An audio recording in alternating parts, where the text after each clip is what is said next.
ইতালিতে এক মর্মান্তিক ঘটনা। আপন বড় ভাইয়ের হাতে খুন হলেন ছোট ভাই। চলুন পুরো ঘটনাটা একটু বিশ্লেষণ করে দেখি।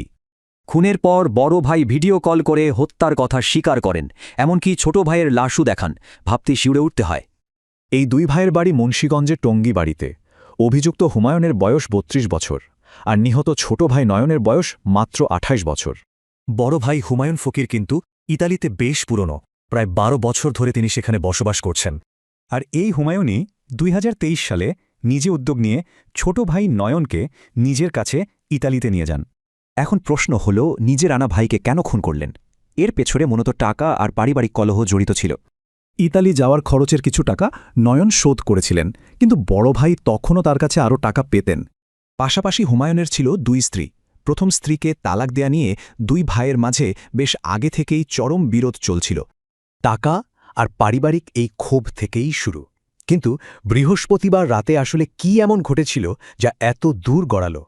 ইতালির লেজ শহরে দুই ভাই পাশাপাশি বাড়িতে থাকতেন।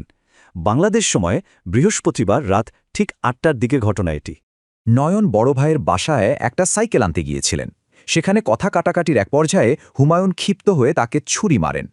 আঘাত এতটাই গুরুতর ছিল যে ধারালো ছুরির কোপে ঘটনাস্থলেই ছোট ভাই নয়ন একদম মৃত্যুর কোলে ঢলে পড়েন। খবর পেয়ে দেশে থাকা স্বজনরা একেবারে ভেঙে পড়েন।